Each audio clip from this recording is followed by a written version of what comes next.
Hey there, and welcome to the most accommodating sim racing channel. Ever since the release of the Racin USA pack for Automobilista 2, you guys have been hounding me to dust off my copy and give it a bash. The general consensus is that the new content and physics updates have had a transformative effect on the driving. So to put that to the test, we're going to the new tracks, namely Laguna Seca and Long Beach. We'll be testing Daytona as part of a separate second part video to delve into the quality of the AI and endurance racing specifics such as time of day and weather changes over the course of a long race. Make sure you subscribe to get notified about that one because it quite literally will contain the other 50% of my impressions about where AMS2 is currently at. For now, just sit back, relax, and enjoy this max graphics 4K playthrough of the new content. Never let it be said that this channel doesn't give the people what they want. We're finally back in AMS2 after a prolonged absence. Ever since the Racin USA pack came out, you guys have been hammering me saying, Erman, you have to check this out. The driving experience has been completely transformed by the new physics updates. So we're here to put that to the test today. Last I drove AMS2, I compared it in a head-to-head comparison between ACC and R-Factor 2 at Imola with the GT3s, and in my opinion, AMS2 came off the worst for wear for it.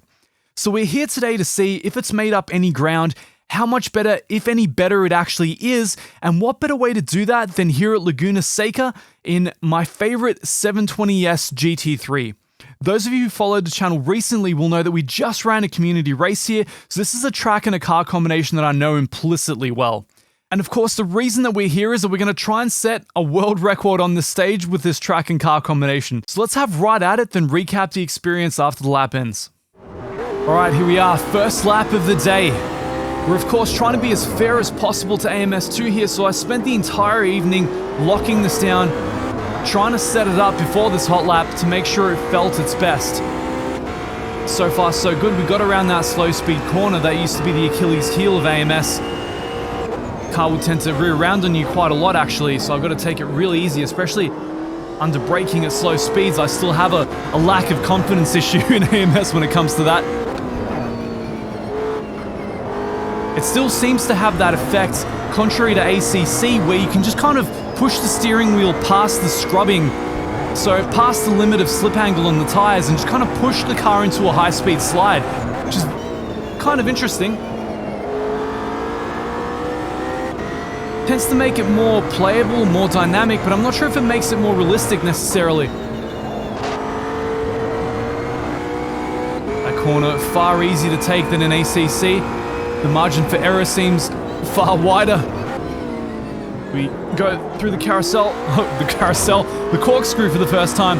There goes my mind, wandering to the N24 again, wishing I were elsewhere in the world. The game very kind to the sausage curb on the inside there. Pretty kind to my ham-fisted driving as well. As we come around through here, I try not to spin.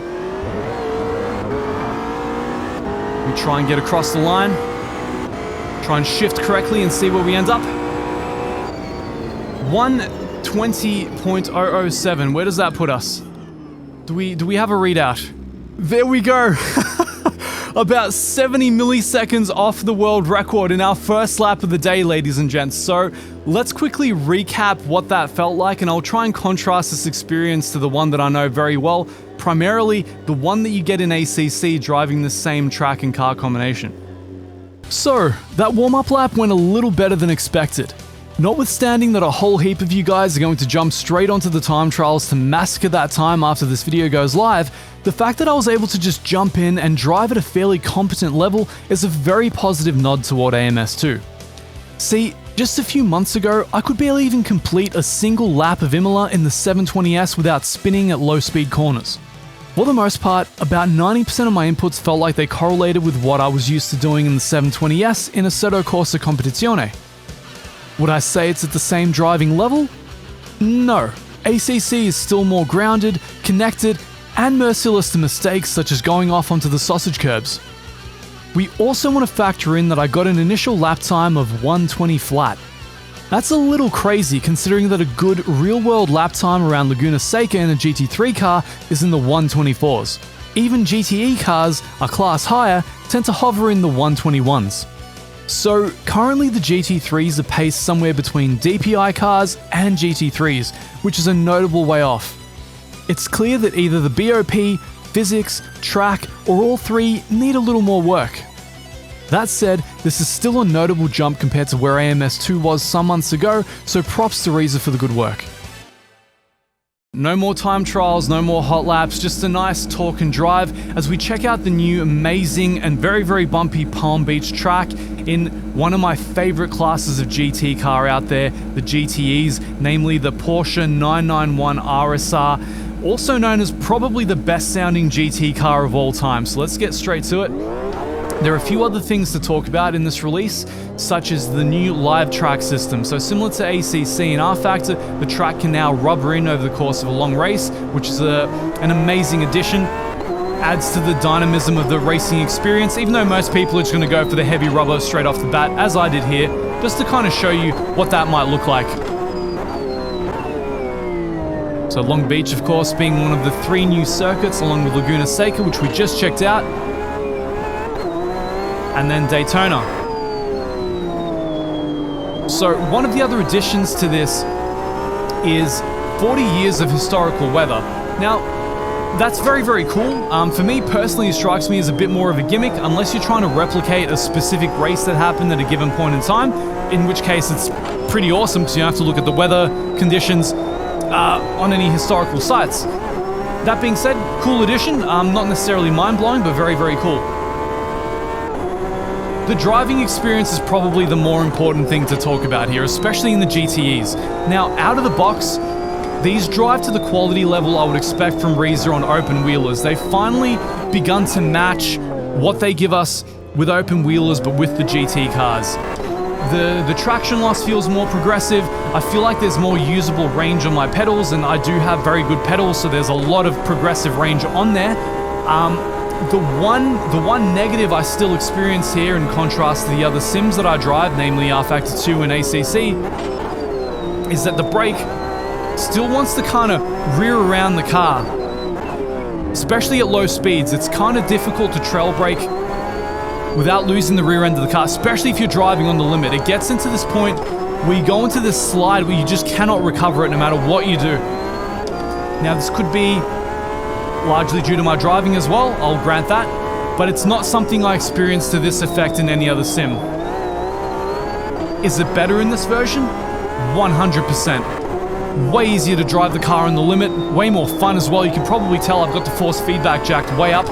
So I spent all of last evening trying to really dial this in to get the best possible experience so I could communicate it to you guys.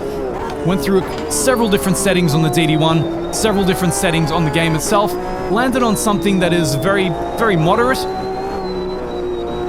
A mid-gain setting with a lot of dynamic range, so very little clipping unless I'm crashing into a wall. We have just a little bit of FX. So FX adds a bit of the tire scrub feel, a bit of the engine grain noise, which I get in real life through my steering wheel because my second car, or my old car, has a direct hydraulic connection. So I feel a lot through that steering wheel, and I kind of like to get some of that sensation through here. And the only damping I'm using is a tiny, tiny bit on the wheelbase itself, just to smooth out the worst of the grain. But it's very, very communicative. It does steer me a little bit with the bumps, but I mean, you kind of expect that on this circuit. As you guys know, I love my bumpy circuits. I love Alton Park, the Nordschleife, Adelaide Street Circuit was all I raced in this game in the V12 for a little while there. So to get another one of those is beautiful. Now, the next part of this test is AI. And the immersion, the time of day, the weather effects. That's actually coming in part 2 of this video. I can't condense everything I want to do into this one video, and there's a very good reason for that. The only way I would ever want to test those elements is at Daytona, running a 24-hour race condensed to 24 minutes. So that's going to be the next video. Make sure to subscribe so you don't miss that one out.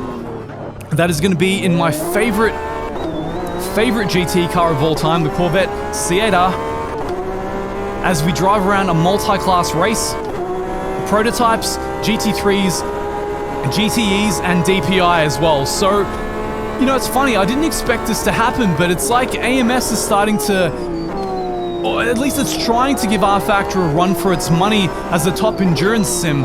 because I have very, very high hopes for that potential 24-hour race. I'll look forward to sharing that experience with you guys because Daytona is one of my absolute favorite circuits, so this pack is just a bit of a blessing. Anyway, I hope this quick drive-through has been in some way helpful to you guys. Do I think that it's an improvement over where AMS2 was earlier in the year? Hell yes. These are the kind of incremental improvements that we want to see in sim racing. Absolute mad props to Reza for just incrementally developing on their sim. It's good to see them actually put some focus back on the physics again and actually make some qualitative improvements there rather than just releasing content. That's the kind of thing that some of us want to see. So with that being said, I think I've done enough laps of Long Beach here. Enough pathetic laps of Long Beach, as you can probably tell. I've just started driving this track for the first time last night. Anyway, let's do a quick recap and then I can prime you guys for the second part of our video coming up hopefully in a few days. All in all, the recent update to AMS2 appears to have been a solid upgrade.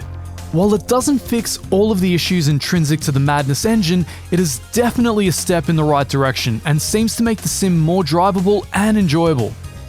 With Reza pumping out a ton of content for the sim over the last year, I would love it if they continue to make these incremental physics updates to their sim and work toward unifying the quality level of all their content.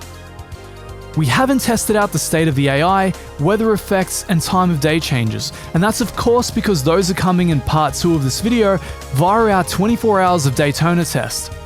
Hit subscribe to get notified about that one because I absolutely cannot wait to drive my favorite GT car, the C8R, against a multi-class grid consisting of prototypes, DPIs, GTEs, and GT3s across an entire day-night cycle. Until then, take care.